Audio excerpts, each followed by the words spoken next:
আপনি কোরআনকে জিজ্ঞাসা করুন, আপনি কোরআনের অনুসরণ করুন না, এত আপনার ঝামেলা থাকবে না। কোনো মাঝহাব বুঝি না, কোনো দল বুঝি না, আমি বুঝি কি হাদিস আর কোরআন, আমি বুঝি কি ইসলামের সহি হাদিস এবং কোরআন। এখন কোরআন যেটা বলছি সেটা অনুযায়ী অনুসরণ করেন, দেখেন ইনশাআল্লাহ আপনি সত্যকে পাবেন আর সত্যই আপনাকে মুক্ত করবে। وَنُنَزِّلُ مِنَ الْقُرْآنِ مَا هُوَ شِفَاءٌ وَرَحْمَةٌ لِّلْمُؤْمِنِينَ وَلَا يَزِيدُ الظَّالِمِينَ إِلَّا خَسَارًا. الحمد لله نحمده ونستعينه ونستغفره ونؤمن به ونتوكل عليه ونعوذ بالله من شرور أنفسنا ومن سيئات أعمالنا من يهده الله فلا مضل له ومن يضلله فلا هادي له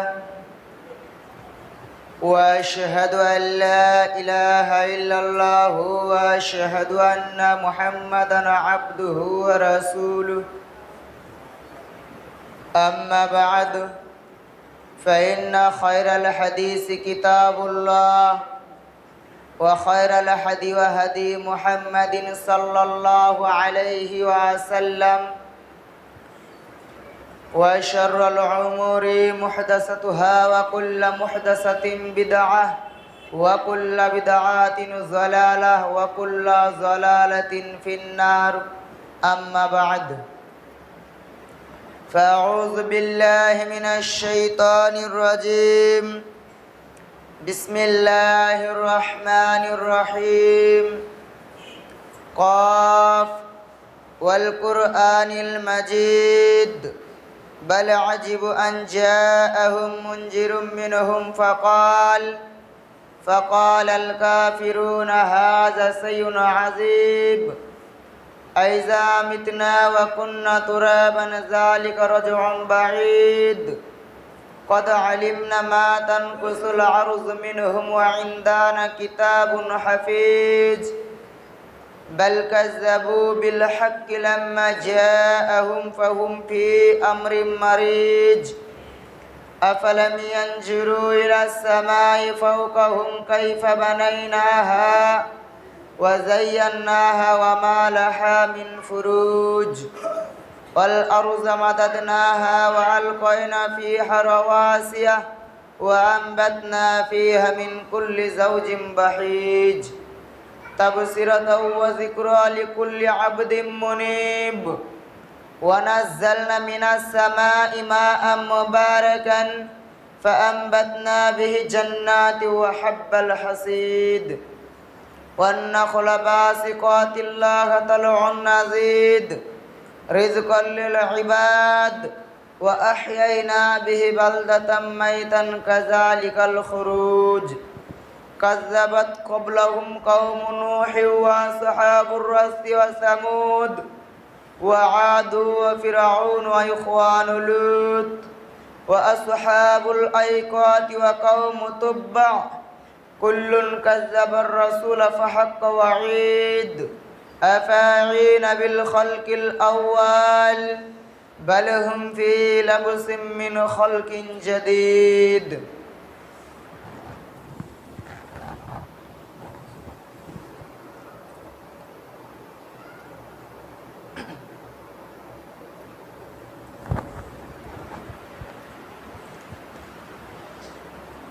الحمد لله وحده والصلاة والسلام على من لا نبي بعد عما بعد فإن أصدق الحديث كتاب الله وخير الهدي هدي محمد صلى الله عليه وسلم وشر الأمور محدثاتها وكل محدثة بدعة وكل بدعة ضلالة وكل ضلالة في النار أما بعد أعوذ بالله من الشيطان الرجيم بسم الله الرحمن الرحيم ওয়া'তাসিমু বিহাবলিল্লাহি জামিআন ওয়া লা তাফাররাকু আল আয়াত। আন মালিক বিন আনাস قال قال رسول الله صلى الله عليه وسلم تركت فيكم أمرين لن تضلوا ما تمسكتم بهما كتاب الله وسنة رسول الحديث। উপস্থিত জুম্মার মুসল্লিগণ, সমস্ত প্রশংসা গুণগান গুণকীর্তন সেই মহান আল্লাহ সুবহানাহু ওয়া তাআলা, যিনি আমাদেরকে সর্বশ্রেষ্ঠ করে সৃষ্টি করেছেন। সেই স্রষ্টার শুকরিয়া জ্ঞাপন করে কোনোদিনই শেষ করা যায়নি, যাবেও না। তাই তিনার শিখানো সংক্ষিপ্ত ভাষায় শুকরিয়া জ্ঞাপন করি, সকলেই বলি আলহামদুলিল্লাহ। এর পরে পরে শেষ নবী হযরত মুহাম্মদ সাল্লাল্লাহু আলাইহি ওয়াসাল্লাম, জিনার উপর অগণিত দরুদ ও সালাম বিবর্ষিত হোক, সকলেই বলি আল্লাহুম্মা আমিন। আল্লাহুম্মা সাল্লি আলাইহি, আল্লাহুম্মা বারিক আলাইহি। আজ আমি আপনাদের সামনে যে বিষয়টি নিয়ে আলোচনা করার ইচ্ছা করেছি, সে বিষয়টির নাম ইসলামে ঐক্যবদ্ধতার গুরুত্ব ও আমিরের অনুসরণ। সম্মানীয় উপস্থিতি, ইসলাম এমন একটি ধর্ম, ইসলাম এমন একটি জীবনধারা যা মানুষের জীবনে পদে পদে প্রত্যেকটি প্রয়োজনের দিকে খেয়াল রেখেছে। আমাদের জীবনে যত কিছু প্রয়োজন, একটি মানুষ জন্ম থেকে নিয়ে মৃত্যু পর্যন্ত জীবনযাপনের জন্য তার জীবনযাত্রায় যত কিছু প্রয়োজন, প্রত্যেকটি প্রয়োজনের দিকে ইসলাম খেয়াল করে প্রত্যেকটি বিষয় ইসলাম আমাদের সমাধান দিয়ে গেছেন। তাতে একটি শিশু জন্মগ্রহণ করবে, জন্মগ্রহণ করার পূর্ব থেকেই সেই শিশুটিকে কি করতে হবে, শিশুটিকে পৃথিবীর মুখ দেখানোর জন্য তার পিতামাতাকে কি করতে হবে, জন্মের পরে শিশুটির জন্য পিতামাতা কি করবে, শিশুটিকে কিভাবে মানুষ করবে, পদে পদে ইসলাম তাকে নির্দেশ দিয়েছে। এমনকি ওই শিশুটি জন্মের পরে বড় হবে, বড় হয়ে সে কি করবে, কিভাবে জীবনযাপন করবে, সে তার পিতার অনুসরণ করবে কিনা, মাতার অনুসরণ করবে কিনা, সে বিষয় ইসলাম আমাদেরকে পদে পদে শিক্ষা দিয়েছে। কেননা ইসলাম এমন একটি ধর্ম, যেই ধর্মে ঐক্য সম্পর্কে যথাযথভাবে গুরুত্ব দেওয়া হয়েছে। একজন সন্তান, একজন ব্যক্তি, সে যদি প্রথমত তার পিতার অনুসরণ না করে, তাহলে সে আমিরের অনুসরণ করবে কিভাবে, তাহলে সে ইসলামের অনুসরণ করবে কিভাবে। ইসলামের অনুসরণ মানে আমিরের অনুসরণ। আমির মানে, আমির শব্দটার অর্থ, আমির শব্দটা হচ্ছে আরবি, যার বাংলা অর্থ হচ্ছে নেতা, যার যে শব্দটার অর্থ হচ্ছে লিডার, নেতা। নেতা মানে কোন নেতা? রাজনৈতিক নেতা নয়, এমন নেতা যে নেতা ইসলামী আইন অনুযায়ী ইসলাম যেভাবে আপনাকে পদে পদে চলার হুকুম দিয়েছে, সে হুকুমগুলি আপনাকে অনুসরণ করার জন্য নির্দেশ করবে। সেই আমির, সেই নেতার অনুসরণ করতে হবে। এ নেতার অনুসরণ সম্পর্কে ইসলাম আপনাকে পদে পদে ইসলাম আপনাকে বলেছেন, আপনাকে পদে পদে অনুসরণের জন্য ইসলাম নির্দেশ করেছেন। এক কথায় আপনার জীবনে এমন কোনো দিক নেই যেই দিকগুলি ইসলাম আপনাকে বলে দিয়ে যায়নি। তার মধ্যে একটি দিক, সেটি হচ্ছে আমিরের অনুসরণ, সেটি হচ্ছে ইসলামের নেতার অনুসরণ, সেটা হচ্ছে ঐক্যবদ্ধভাবে জীবনযাপন।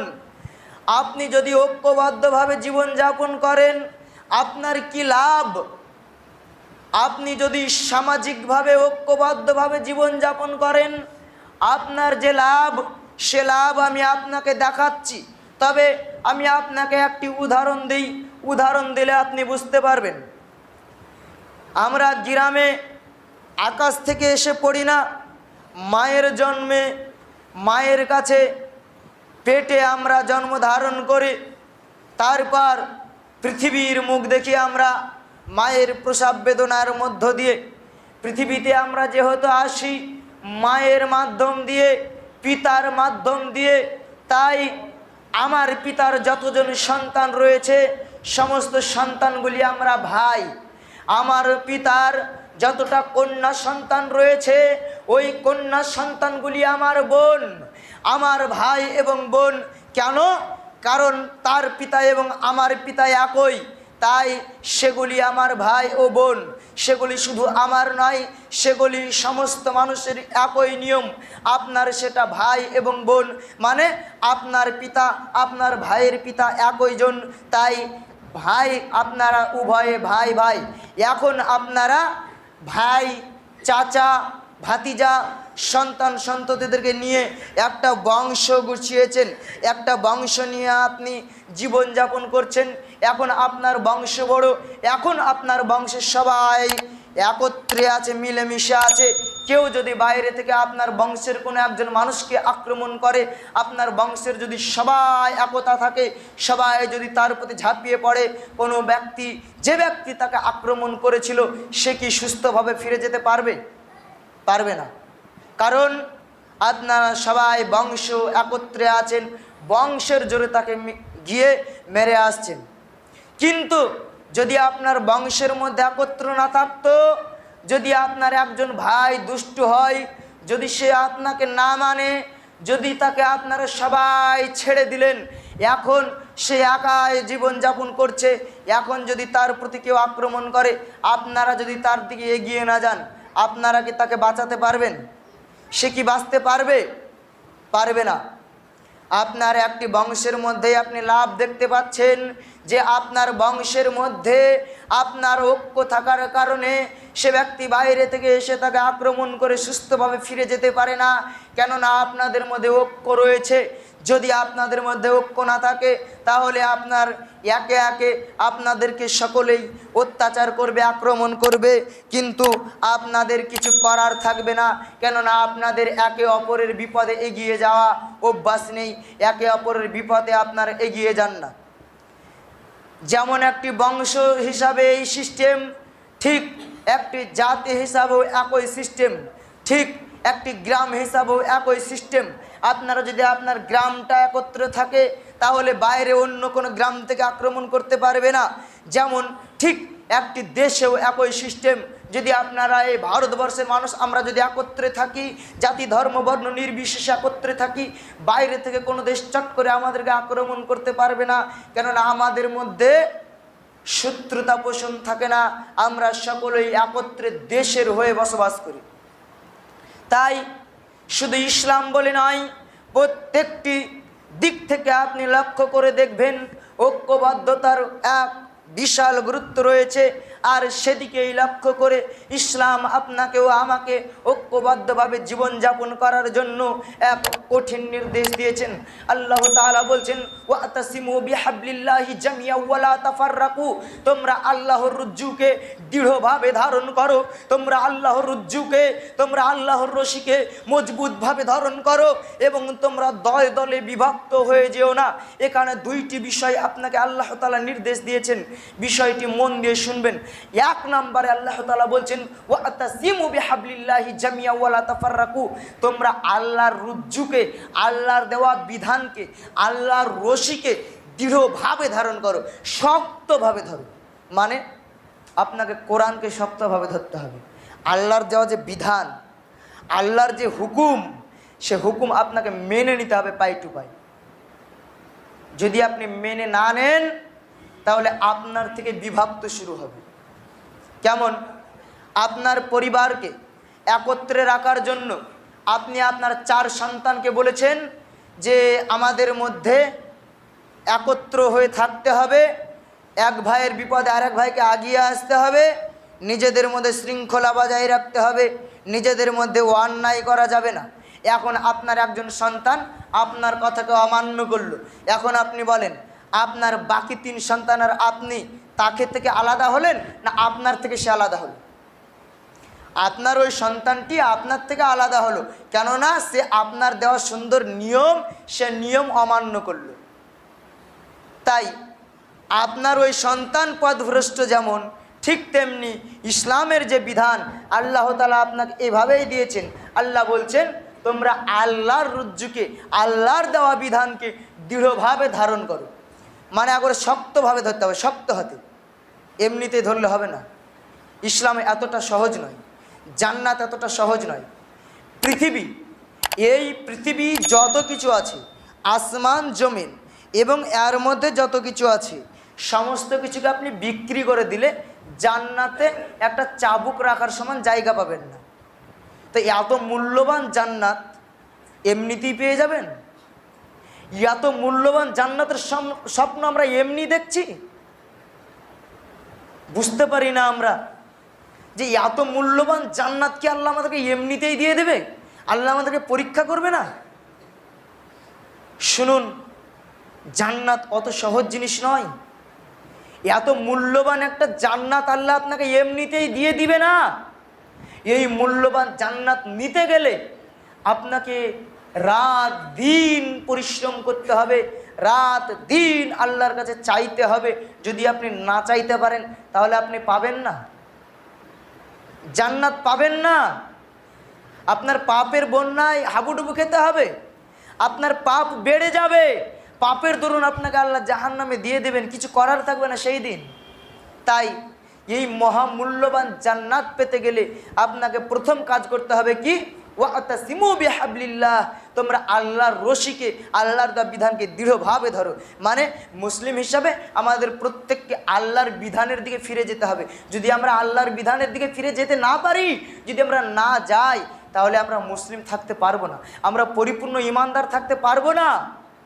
আমরা পাপের বন্যায় হাবুডুবু খাবো, আমরা একে অপরের মধ্যে বিভ্রান্তি সৃষ্টি করব, আমরা একে অপরের মধ্যে ভুল বুঝাবুঝি করব, একে অপরের মধ্যে আমাদের অশান্তির বাতাবরণ সৃষ্টি হবে। তখন আমাদের মধ্যে, আমাদের জাতির মধ্যে একত্র থাকবে না, আমাদের গ্রামের মধ্যে একত্র থাকবে না, বাইরে থেকে মানুষ আমাদেরকে আক্রমণ করবে, তখন আমাদের কিছু করার থাকবে না। কারণ তার মত এবং আমার মত এক নাই।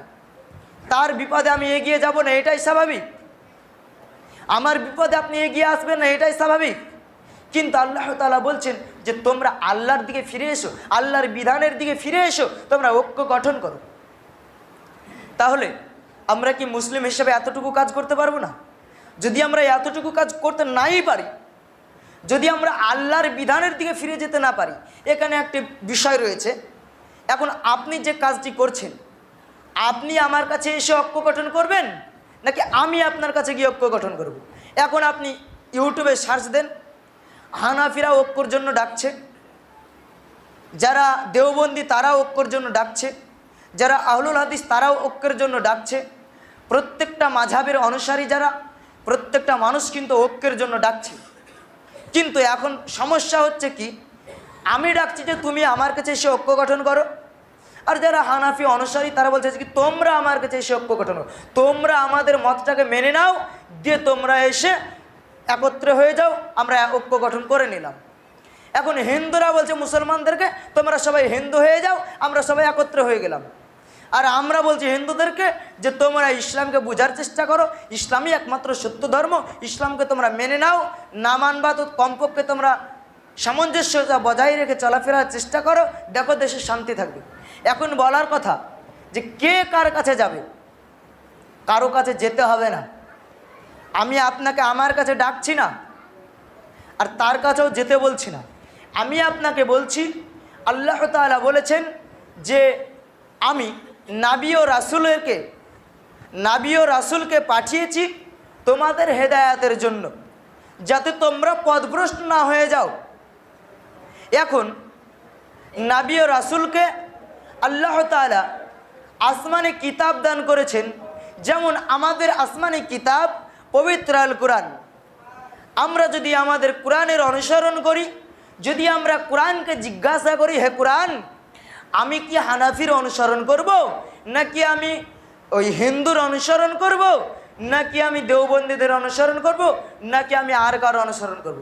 আপনাকে অন্য কিছু হয়ে যেতে হবে না, আপনি কোরআনকে জিজ্ঞাসা করুন, আপনি কোরআনের অনুসরণ করুন না, এত আপনার ঝামেলা থাকবে না। কোনো মাঝহাব বুঝি না, কোনো দল বুঝি না, আমি বুঝি কি হাদিস আর কোরআন, আমি বুঝি কি ইসলামের সহি হাদিস এবং কোরআন। এখন আপনি কোরআন যে বলছি, কোরআন যেটা বলছি সেটা অনুযায়ী অনুসরণ করেন, দেখেন ইনশাআল্লাহ আপনি সত্যকে পাবেন আর সত্যই আপনাকে মুক্ত করবে। আপনাকে কোনো দল ও মতের অনুসরণ করতে হবে না।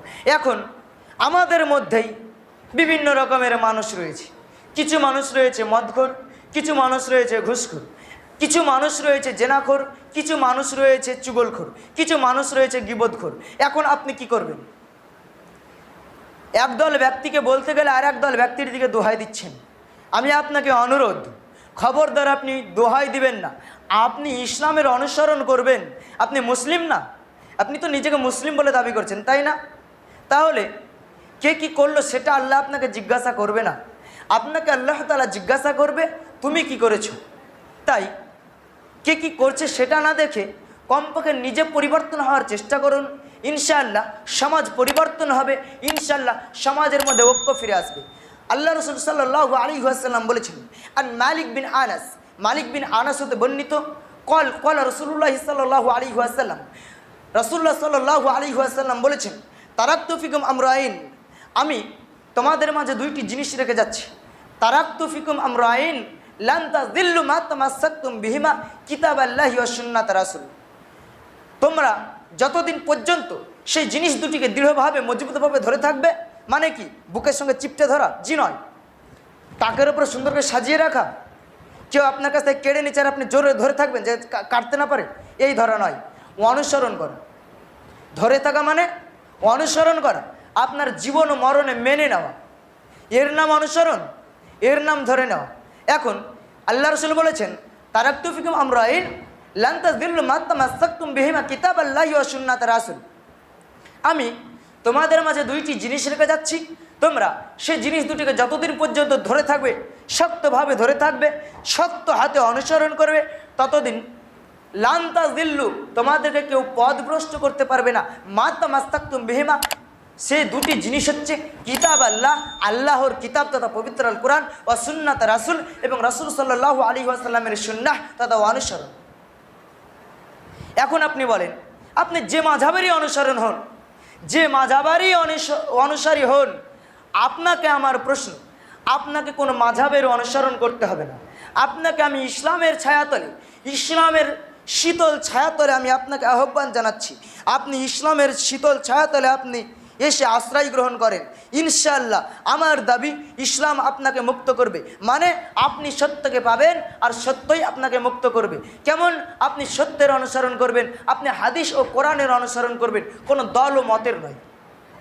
তাহলে অবশ্যই আমাদের মধ্যে ন্যায়পরায়ণতা ফিরে আসবে, আমরা একে অপরের মধ্যে সত্যতা বজায় রাখতে পারবো, একে অপরের মধ্যে বিশ্বাস বেড়ে উঠবে, আমাদের মধ্যে শান্তি ফিরে আসবে। আল্লাহ তাআলা বলছেন আমিরের অনুসরণ সম্পর্কে, মানে আমরা যে মুসলিম বলে সবাইকে দাবি করি, কিন্তু আমরা কেউ আমিরের অনুসরণ করি না। আমির মানে নেতা, আমির মানে নেতা। আবারও আপনাকে বলছি আমির মানে নেতা। এখন আপনাকে নেতার অনুসরণ করতে হবে। কিভাবে? আল্লাহ রাসূল সাল্লাল্লাহু আলাইহি ওয়াসাল্লাম যতটা বলেছেন ঠিক ততটাই আল্লাহ তাআলাও বলছেন।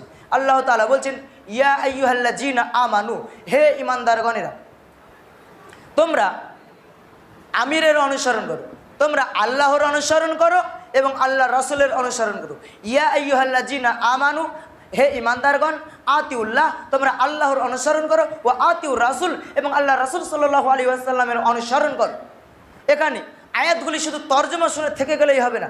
আমরা এখন সাধারণত করি কি, অনেকেই শুনে থাকি, তোতা পাখির মতো শুনি, কি শুনলাম বুঝি না, আমরাও কি বললাম বুঝি না। কথাগুলি যদি মন দিয়ে বুঝেন, আপনার মধ্যে বিভ্রান্তি উঠে যাবে। আপনি কার অনুসরণ করবেন সেটা আপনার মধ্যে উঠে যাবে। কেন আপনি অন্ধ আলেমের অনুসরণ করবেন? আল্লাহ তাআলা বলছেন, ইয়া আইয়ুহাল্লাযীনা আমানু, হে ঈমানদারগণ, কথাটি শুনবেন, হে ঈমানদারগণ, আতিউল্লাহ, তোমরা আল্লাহর অনুসরণ করো। তো এখন আল্লাহ আপনাকে আল্লাহর অনুসরণের জন্য আল্লাহ নিজেই ডাকছেন, তো আপনি কেন অন্ধ আলেমের অনুসরণ করবেন? আপনি কোরআনে যেটা পাবেন সেটাকে নির্দ্বিধায় মানতে পারবেন না? আতিউল্লাহ ও আতিউর রাসুল, এবং রাসুলের অনুসরণ করো। এই দেখুন, আল্লাহ রসুলের অনুসরণ করতে হবে। ওয়া উলিল আমরি মিনকুম, এবং মিনকুম তোমাদের মধ্যে, উলিল আমর মানে নেতা রয়েছে, যারা তোমাদের মধ্যে নেতা রয়েছে, উলিল আমর, সেই নেতার অনুসরণ করো, সেই আমিরের অনুসরণ করো। এখন তার মানে আপনাকে আল্লাহর অনুসরণ করতে হবে, দ্বিতীয় আল্লাহর রাসূলের অনুসরণ করতে হবে, তৃতীয় তোমাদের মধ্যে যে উলিল আমর রয়েছে, আমির রয়েছে, নেতা রয়েছে, ওই আমির ওই নেতা যেটা বলছে সেটার অনুসরণ করো। কেননা যদি তুমি আমির না মানো, যদি তুমি নেতা না মানো, তাহলে তুমি একা একাই মানতে পারবে না। এখন আমি যদি বলি আমি নেতা মানি না, আপনি যদি বলেন আমি নেতা মানি না, কেউ যদি এখন নেতা না মানে, সবাই যদি একা একা হয়ে যায়, এখন বলেন আমাদের মধ্যে কোনো ঐক্য থাকবে? আমাদের মধ্যে কোনো সামঞ্জস্য থাকবে? আমাদের মধ্যে কোনো জিনিস ঠিক থাকবে না। মানুষ ছন্দ ছাড়া হয়ে যাবে, ছত্রভঙ্গ হয়ে যাবে। মানুষ কে কোথায় যায়, কে কি করে, কে কার অনুসরণ করে, কোনো ঐক্যবদ্ধতা থাকবে না। তাই আল্লাহ তাআলা বলছেন তোমরা আমিরের অনুসরণ করো। কতক্ষণ পর্যন্ত? আমির যতক্ষণ পর্যন্ত তোমাদেরকে হক কথার দিকে ডাকেছে, আমির যতক্ষণ পর্যন্ত তোমাদেরকে ন্যায়ের দিকে ডাকছে, যতক্ষণ পর্যন্ত আমির হাদিস ও কোরআনের দিকে ডাকছে, ততক্ষণ পর্যন্ত তোমরা আমিরের অনুসরণ করো। আমিরের অনুসরণ মানে আমির যেটা বলল সেটাই মেনে নেওয়া নয়, আমির যেটা বলল সেটাকে হাদিস কোরআনে আছে আপনাকে মেলাতে হবে। এজন্যই তো আল্লাহ তাআলা আমাদেরকে শিক্ষা অর্জন করতে বলেছে। এখন আপনার তো সেই জ্ঞান নেই, এখন আপনি কি করবেন? আপনার তো দোষ নেই, আপনি তো সাধারণ মানুষ, পাবলিক, আপনার তো কোনো হাদিস কোরআনের জ্ঞান নেই। এখন আপনাকে কিছু বলাও যায় না, আবার আপনি যাচাই করতে পারেন না। এই জন্যই আল্লাহ রাসূল সাল্লাল্লাহু আলাইহি সাল্লাম বলছেন আনাস ইবনে মালিক রাদিয়াল্লাহু তাআলা আনহু হতে বর্ণিত, কল রাসূলুল্লাহ সাল্লাল্লাহু আলাইহি ওয়াসাল্লাম, রাসূলুল্লাহ সাল্লাল্লাহু আলাইহি ওয়াসাল্লাম বলছেন তালাবুল ইলমি ফারিজাতুন আলা কুল্লি মুসলিমিন, প্রত্যেকটি মুসলমানের জন্য দ্বীনি জ্ঞান অর্জন করা ফরজ। ফরজ মানে কি জানেন? নামাজ যেরকম ফরজ, রোজা যেরকম ফরজ, টাকা পয়সা হয়ে গেলে হজ যেমন ফরজ, যাকাত যেমন ফরজ, ঠিক তেমনি শিক্ষাও ফরজ, দ্বীনি জ্ঞান অর্জন করা ফরজ। এখন যারা করেননি, আপনার পিতামাতা হয়তো আপনাকে করায়নি বা করাতে পারেনি, এখন ওই হাদিসের হিসাবে, ওই হাদিসের কথা অনুযায়ী আপনি পাপী। কতটা পাপী? 5 ওয়াক্তের নামাজ ছেড়ে দিলে যেমন পাপী, ঠিক ততটাই পাপী। আপনার মান্থলি রোজা, যেটা ফরজ রোজা ছেড়ে দিলে আপনি যেমন পাপী, ঠিক আপনি ততটাই পাপী। তাহলে এখন এই অবস্থা আপনার করণীয় কি? এই অবস্থা আপনার করণীয় আপনার সাংসারিক কাজের মধ্যে দিয়ে, আরে কাজ তো থাকবেই, কাজের মধ্য দিয়ে নিজেকে সময় বের করতে হবে। কাজের মধ্যে দিয়ে আর কিছু করেন না, সংসারের কাজের মধ্যে দিয়ে দেখেন জীবনের সব কাজই করছেন, ওই রকমই সময় বের করে আপনাকে কমপক্ষে হাদিস কোরআনের ন্যূনতম সাধারণ জ্ঞানগুলো আপনাকে অর্জন করতে হবে, জানতেই হবে। হাদিস কোরআন অনুযায়ী জানতেই হবে। যদি আপনি জানার চেষ্টাও না করেন, তাহলে আল্লাহর কসম করে বলছি আপনি ঠিক ততটাই পাপী যতটা পাপী আপনি নামাজ ছেড়ে দিলে হবেন। তাই এজন্যই আল্লাহ তাআলা আপনাকে শিক্ষার জন্য বলেছেন। এখন আলেম কি বলছে সেটা নয়, আলেম কি হাদিস কোরআন অনুযায়ী বলছে সেটা আপনাকে অনুসরণ করতে হবে, সেটা আপনাকে যাচবাচ করতে হবে, করে আপনাকে সেটা মেনে নেওয়ার জন্য বলছি, সেটা আপনাকে মেনে নিতে হবে। যদি আপনি মেনে না নেন, যদি আপনি আমিরের অনুসরণ না করেন, তাহলে আপনি ছন্নছাড়া হয়ে যাবেন, আপনার মধ্যে ঐক্য থাকবে না, আপনি ইসলামের শীতল ছায়াতলে আপনি আশ্রয় পাবেন না। তাই আল্লাহ তাআলার নির্দেশ অনুযায়ী আপনি ইসলামী জ্ঞান অর্জন করতে বাধ্য। আর কোনো অন্ধ আলেমের নয়, আলেমের অন্ধ অনুসরণ নয়। আলেম কি বলছে সেটা হাদিস কোরআন অনুযায়ী মিলিয়ে আপনাকে হাদিস কোরআন অনুযায়ী জীবনযাপন করতে হবে। তাহলে যারা হাদিস কোরআন, যদি এখন প্রত্যেকে আমরা হাদিস কোরআন মেনে নিই, তাহলে প্রত্যেকেই আমরা ইসলামের শীতল ছায়াতলে আমরা আশ্রয় পাবো, আর ইসলাম আমাদেরকে মুক্ত করবে ইনশাআল্লাহ। এখন কথা হচ্ছে যে আমরা সকলেই সেইভাবে অনুসরণ করতে পারি না বা করি নাও বলা যায়, করতে পারি নাও বলা যায়। কারণ অনেকের জ্ঞান নেই, তাই তারা পারে না। আবার অনেকেই জেনে শুনে করে না, বাপদাদার কাল থেকে করে আসছে, সে ছাড়তে পারে না। আপনাকে ছাড়তে হবে। যদি আপনি না ছাড়েন, বাপদাদা কি ভুল করছে এই প্রশ্নটা যদি আপনি করেন, তাহলে পৃথিবীর বৃহত্তম বোকা হচ্ছেন আপনি। কেননা বাপ দাদু করতে করতে এগোতে থাকেন। তো আচ্ছা, আমি বলছি আমার বাপ দাদু কি ভুল করেছে? আমার বাপ বলল তার বাপ দাদু কি ভুল করেছে, সে বলল তার বাপ দাদু কি ভুল করেছে, করতে করতে এগোতে এগোতে চলেন, যেতে যেতে আল্লাহ রসুল পর্যন্ত চলে গেল। এখন আল্লাহ রসুলও যদি বলে আমার বাপ দাদু কি ভুল করেছে, বলেন তাহলে আল্লাহ রসুলের বাপ দাদু ভুল করেছে? আল্লাহ রসুল যে তার বাপ দাদুর ধর্ম ত্যাগ করে, আল্লাহ রসুল যে হাজারো কষ্ট করে, হাজারো শ্রম দিয়ে, হাজারো পরিশ্রম করে ইসলাম প্রতিষ্ঠা করলো, তাহলে কি আল্লাহ রসুলের বাপ দাদু ভুল করেছে? বলেন, নিজেই উত্তর দেন, আল্লাহ রসুলের বাপ দাদু ভুল করেছে? এখন আর একটি বিষয়, অত দূর যেতে হবে না। আজ থেকে 4 বছর আগে, আজ থেকে 10 বছর আগে আমাদের দেশে, আমাদের সময়ে যত আধুনিক প্রযুক্তি এসেছিল তার থেকে এখন অধিক। তাহলে সেই যুগে আজ থেকে 10 বছর পিছিয়ে গেলে আমাদের বাপদাদুরা এখান থেকে লালবাগ বহরমপুর চিকিৎসার জন্য গেলে হেঁটে হেঁটে যেতেন। এখন আমরা গাড়িতে যাই। আমাদের বাপদাদুরা কি ভুল করেছে? আমাদের বাপদাদুরা আগে জমির রেকর্ড করেনি, এখন আমরা আমার দাদুর নাম থেকে কেটে পোতার নামে রেকর্ড করছি। তাহলে আমার বাপদাদারা কি ভুল করেছে সেই কালে রেকর্ড না করে? জি না, তারা ভুল করেন। সেই যুগে সেটাই ছিল প্রযুক্তি, এর চাইতে উন্নত প্রযুক্তি ছিল না, এখন সেটা এসেছে। ঠিক ওই রকমই ইসলাম সেই যুগে সাহাবারা প্রচার করেছে, আমাদের কাছ পর্যন্ত এসে পৌঁছায়নি।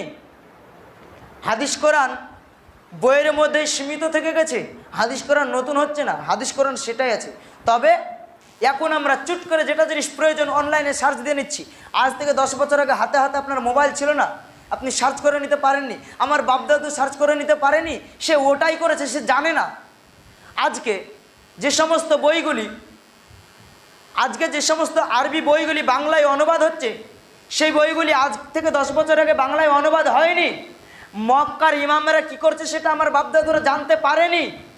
সৌদি আরবে আলেমরা মক্কায় মসজিদে নববীতে কি হচ্ছে, মদিনায় কি হচ্ছে, বড় বড় উলামা একরাম, বড় বড় মুহাদ্দিস একরাম, তারা যে বই লিখে গেছেন, ইসলাম বইয়ের ভিতরেই থেকে গেছেন, ইসলাম বইয়ের ভিতর থেকে বের হয়নি। মানুষ আরবি পড়া জানতো না, আমাদের বাঙালিরা জানতো না। যারা জানতো, এখন আস্তে আস্তে মানুষ বাইরে যাচ্ছে, পড়ছে, শিখছে।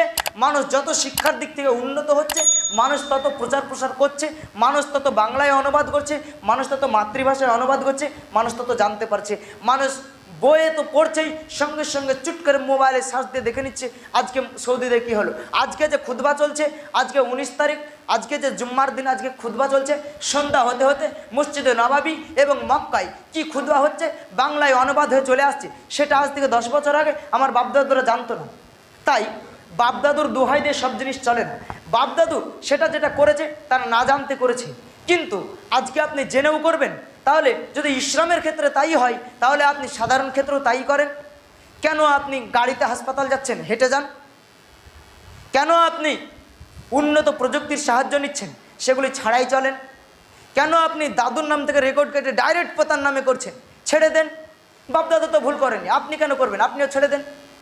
তাহলে পাগলামো মানে সাধারণ চলার ক্ষেত্রে আমরা মেনে নেব প্রযুক্তিকে, সাধারণ চলার ক্ষেত্রে মেনে নেব আমরা উন্নত জ্ঞান গবেষণাকে, কিন্তু ইসলামের ক্ষেত্রে মানব না। এটা কি পাগলামো নয়?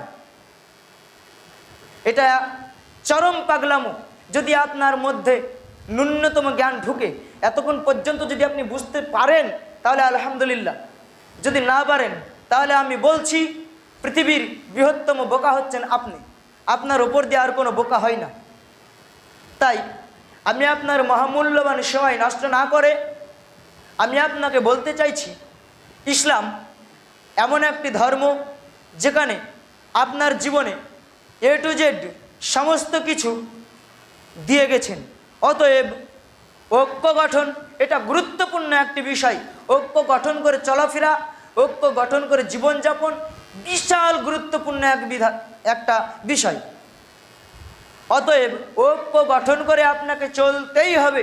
যদি আপনি ঐক্য গঠন করে না চলেন তাহলে ইসলাম ছেড়ে দিয়ে এমনিতেই যদি আপনার মধ্যে ঐক্য না থাকে তাহলেও আপনি ধ্বংস। অতএব জাতি হিসাবে, মুসলিম হিসাবে, ধর্ম হিসাবে আপনাকে ইসলামের অনুসরণ করতে হবে। আপনাকে ইসলামের অনুসরণ করতে হবে মানে আপনাকে হাদিস ও কোরআনের অনুসরণ করতে হবে, অন্ধ কোনো আলেমের নয়।